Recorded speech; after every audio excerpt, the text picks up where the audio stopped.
I get to be Hamilton in Hamilton. What an amazing thing to happen. And then as I went along in the journey of the show, realizing how important this was to sort of the world, to people, just to society in general. Yeah. And it's been, and that, because of that, I honor, I feel I'm humbled and hold as a huge responsibility every time I go out there to make sure that the people get that, people who have waited for years to see it, who have seen it 25 times, whatever, that they're all getting the Hamilton experience that they have, waited for.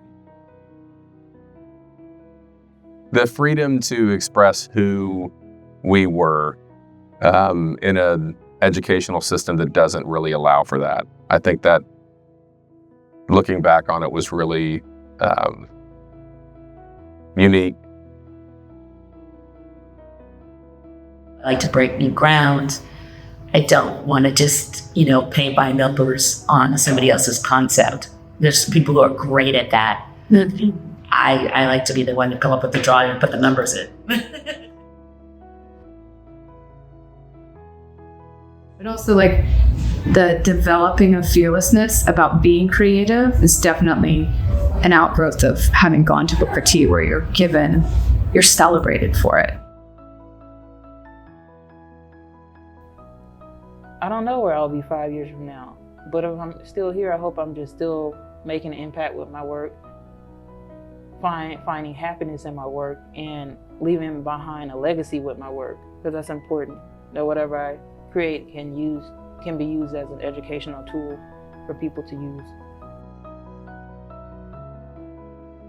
The myth of the artist being like some sort of solitary person who works in isolation and eats rice and beans is the biggest myth ever. And you really need a group of people that supports you, whether or not you're making paintings on your own. There's a much larger world out there, and connection is the opposite of isolation.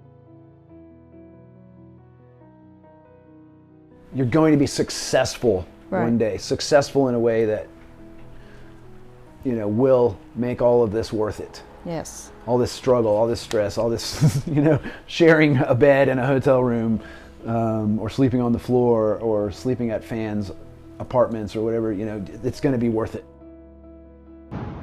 Can you feel it? The excitement is building for Booker T's 50th anniversary next year.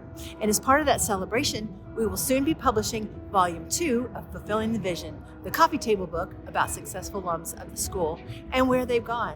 And I'll give you a little hint, it's everywhere around the world. Be part of that team that makes it happen by making a donation to print this exciting new book from the street where it all began.